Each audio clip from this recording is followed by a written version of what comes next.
sekarang abang dulu. Apa yang orang abang pahamin tentang konvensional mode ini? Di sini kita udah kelompokin tuh, volume control, pressure control, intelligent ventilation, non invasive. Ini invasif semua kecuali yang di bawah.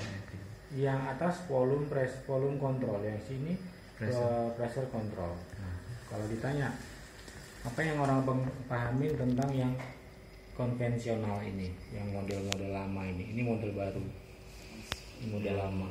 Apa yang orang abang ketahui di sini? Yang volume control ini kan yang bantuan yang diberikan ke pasien itu kan dalam bentuk volume. Volume. Jadi berapa misalnya 500 volumenya, berarti 500 lah yang masuk ke pasien. Terus untuk yang SIMP-nya itu istilahnya sinkronis intermittent mandatory kan, jadi separuh-separuh ventilator yang menyesuaikan kalau pasien yang nggak mampu, jadi disinkronkan sama mesin. Nah kalau yang pressure itu bedanya di ini tekanan yang dibantu. Nah, Bang. Paha tuh. Nah, yang konvensional mau volume mau pressure, poinnya adalah setiap parameternya orang abang harus rubah sendiri. Tuh, ya. Yang ini volume control, ya, abang harus rubah sendiri. Rate-nya rubah sendiri. Tidak volume, rubah sendiri, ya. Benar. Nih PIP rubah sendiri. PA ratio berubah sendiri. Nah, itu kalau di mode yang konvensional.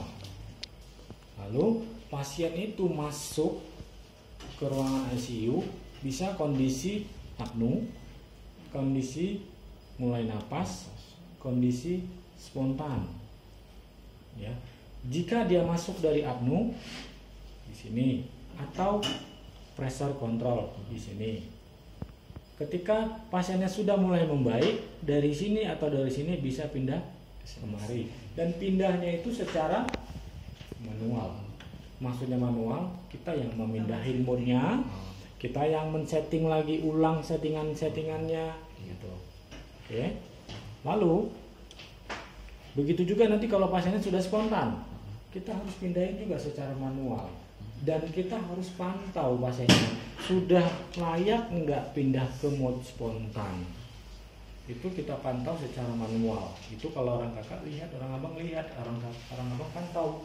Kalau orang abang lagi sibuk di sana mengurusin rem ampras obat atau apalah di sana kan.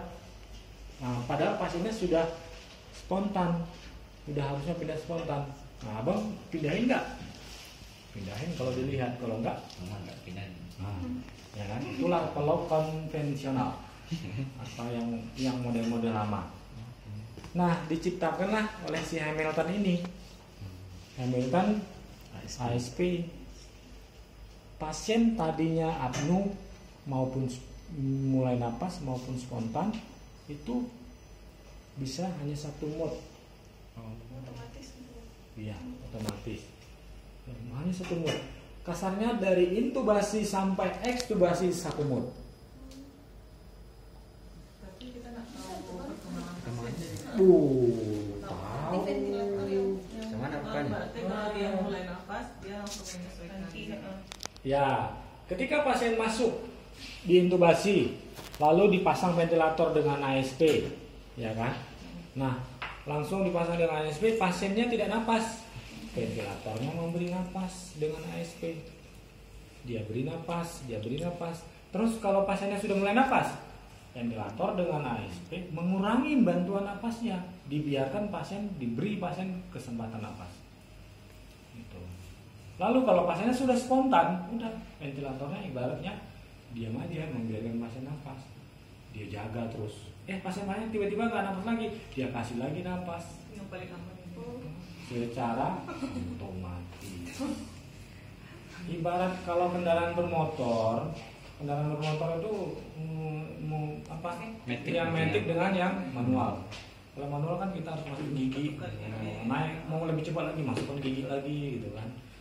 Kalau mau lebih lambat turunin giginya, turunin. Kalau matic kan langsung wang sekuatnya aja kita tarik gasnya. Gitu. Nah, itulah kelebihannya atau perbedaannya antara yang konvensional dengan yang ASP, Adaptive Support Ventilation. Ya.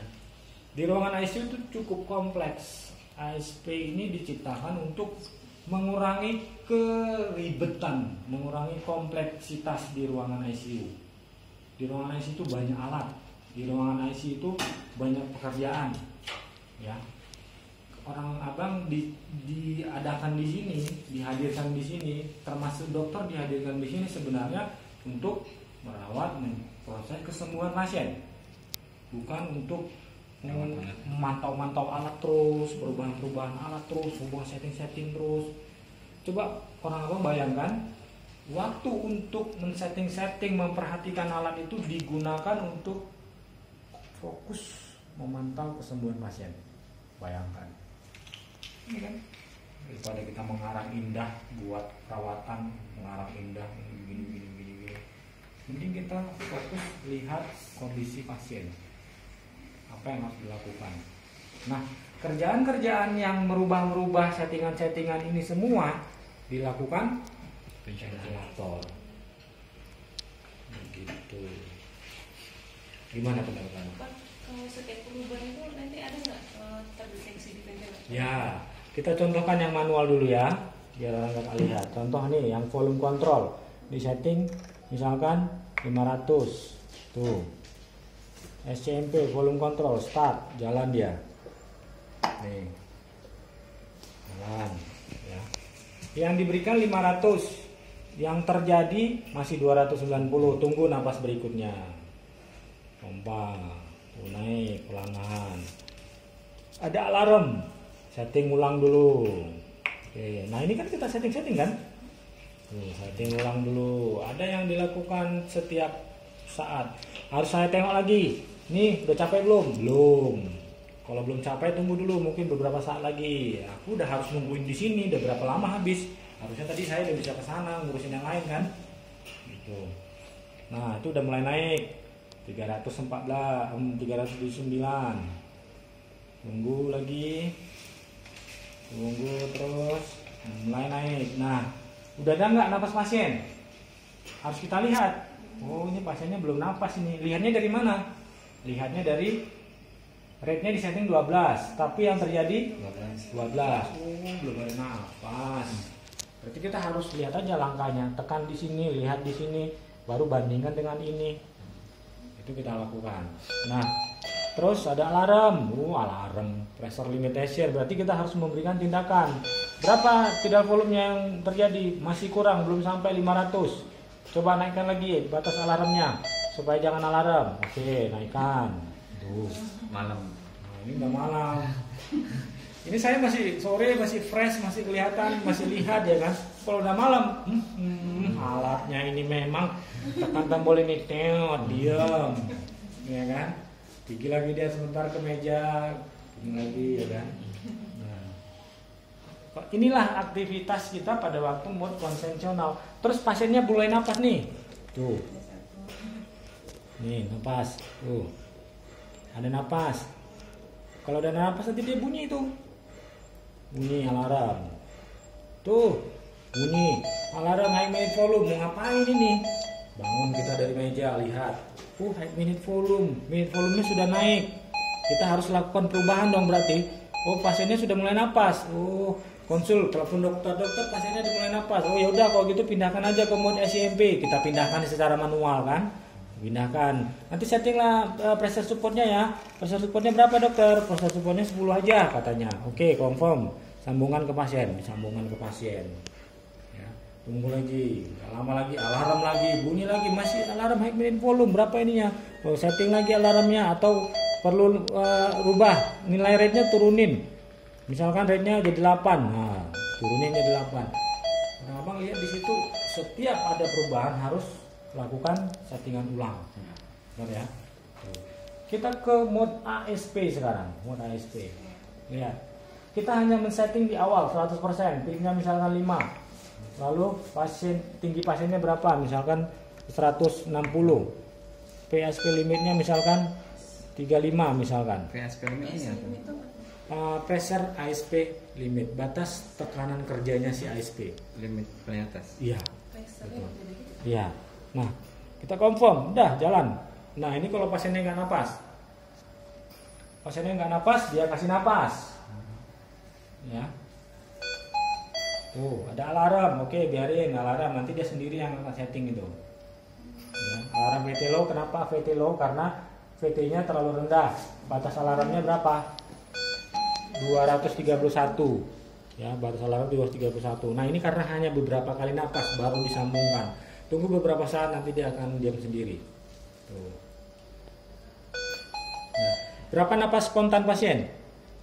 2. Berapa napas kontrol? Atau napas kontrol itu artinya napas yang dari mesin? 12. Nah, berapa tekanan yang diberikan ventilator? 18, 19, berubah. Dia akan naik kalau tidak volumenya belum tercapai. Tuh. Secara otomatis dia akan naik. Tadi kan kalau apa kan kita rubah-rubah sendiri kan? Ini ya, tidak volumenya kalau kurang. Nah, ini udah mulai naik. Tuh. Napas kontrol, napas spontannya ada lagi? Nggak ada.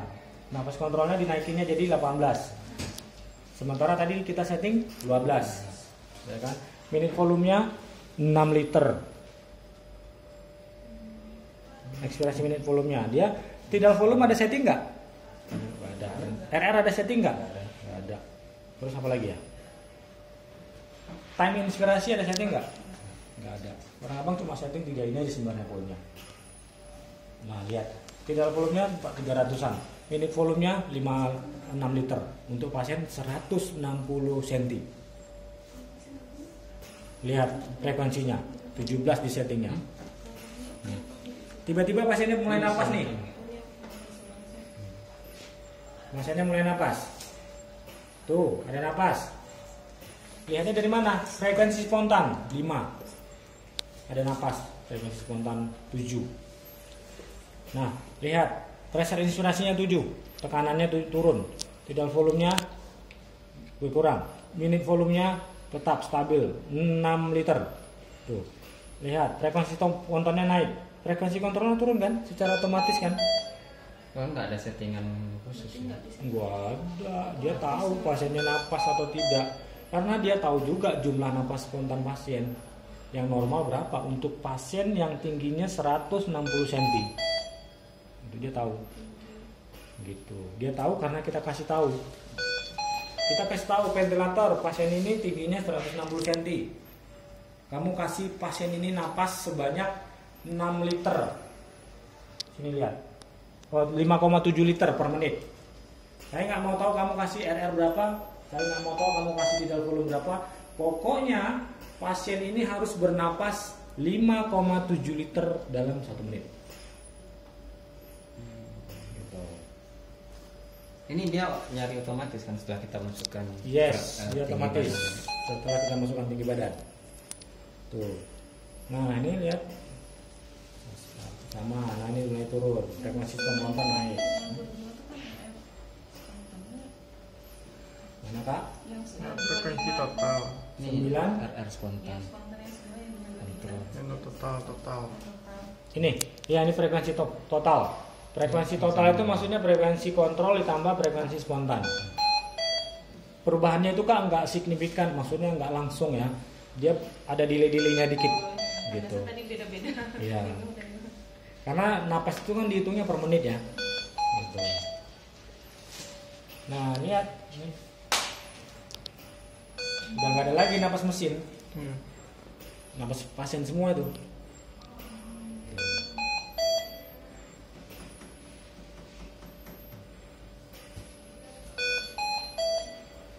Tuh, hilang. Secara otomatis pasiennya nggak napas lagi. Lihat, pasiennya nggak napas lagi kita buat. Kita hilang, saya nggak kasih respon lagi di situ. Otomatis nanti dia akan tetap ngasih napas. Lihat tuh masih tetap napas. Nah, tuh. Dia naikin nanti napas kontrolnya. Napas yang kedua. Nah, Tuh. Naik dia. Naik lagi napas yang ketiga. Tuh. Naik lagi. Nah. Gitu dia. Nanti kalau kita yang manual tadi, konvensional tadi kan, kan kita tahu proses winningnya kayak mana, Ya. di proses gambar observasi kita. Ini gimana cara kita pencatatannya? Nah, proses winning tetap ya. Bisa dari sini bisa kita turunin perlahan, ya. Kita turunin atau oksigennya nanti turunin perlahan-lahan. Lihat saturasi pasien. Lihat napas spontannya cukup. Pertimbangkan, nanti lihat analisa gas darahnya. Dokter bilang coba winning, lepas. Coba cara mewiningnya gampang kan? Hanya ini aja, turunin perlahan, ya. Lihat turunin oksigennya, ya. Lihat ininya semua sudah normal. Ada napas spontan, napas mesinnya kurang, sudah tidak ada atau kurang, ya. Lebih banyak napas spontannya. Ini winning langsung lepas nih. Hah? Winning diturun-turunkan langsung lepas nih. Iya. Nggak pakai sipet apa Oh, itu spontan nggak ya? kalau itu terserah kita sih sebenarnya di lapangan. Ini kan di alatnya, dari sisi alat. Setelah dilepas kita mau pakai tipis boleh. Gitu. Itu tergantung SOP kita bagaimana cara lepas ventilator. Gitu. Cocok bang? Cocok banget. Oke, nanti kita punya waktu lebih banyak lagi. Boleh nanti kontak di nomor saya, boleh dicatat juga nomor saya bang. Nanti kalau mau tanya-tanya tentang alat, ya. Nah, 0813 9707 3899. Ya, saya Freddy. Tipis nggak ada. Kenapa belum ada? Belum pakai. Yuk, nggak apa-apa. Orang pengadaan dari rumah sakit